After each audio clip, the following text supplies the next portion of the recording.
সামনে একটা নদী, বাট সেখানে কোনো নৌকা বা কোনো যাতায়াতের কোনো আলাদা কোনো ব্যবস্থা নেই। আমাদেরকে এই নদীটা পার হতে হবে মোটরসাইকেল দিয়ে। এই যে আমরা দেখাচ্ছি আমাদের সব ভাই বোনেদের একসাথে, এখন যে আগে নামবে একেবারে মহিষে পানি খাওয়ার মতো।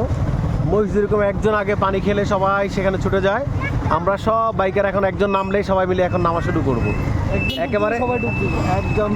অনেকটা এখন কেউ সাহস পাচ্ছে না, দেখা যাক কি হয়। এই হচ্ছে নদী, এই নদীটা পার হতে হবে। আমি দেখাচ্ছি নদীটা, আমরা ওই পাড়ে যাবো। আমি একটু ওই পাড়টাকে জুম করে দেখাই আপনাদেরকে। এই যে জুম করে দেখালাম, এই হচ্ছে নদী। আমাদের দেখি আমাদের বাইকাররা কি করছে, দেখা যাক। ড্রাইভে আছে হচ্ছে আমাদের রাকিব।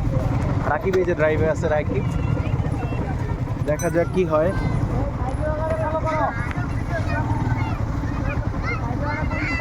রাকিব কি নাম? আমি যে বোন না তুই নাম, এটা যে বোন আপনি না তুই নাম। আপনি বোন আমি যাইতেছি এই জন্য তো আমি কইছি আমি যাই। ডাবল যে মূল্য ডাবলের জন্য না, তো রিক্স হয়ে যাবে নাম। এই পাশে ইন্ডিয়ার কাকা, এই এটা কি ঘাট বলে? এই ঘাটের নাম কি? হ্যাঁ, মহাদেব ঘাট।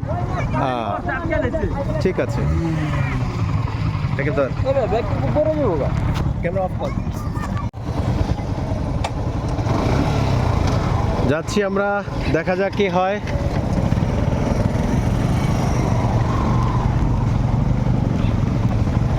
আমাদের R1 5 চলে গেছে, এবার আমার পালা।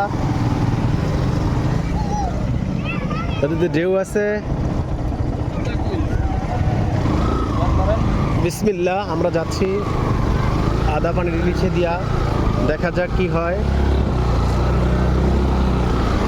চলে আসছি, আলহামদুলিল্লাহ আলহামদুলিল্লাহ।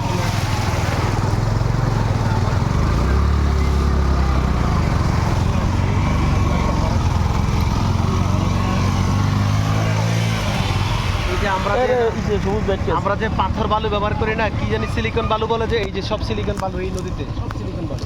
দেখো রাকিব, এই বাড়ির বালিগুলো দেখাও, যে সিলিকন বালু। বিল্ডিং করার সময় সিলিকন বালুগুলো যে ব্যবহার করা হয়, সিলেকশন বালু না সিলিকন বালু কয় যে।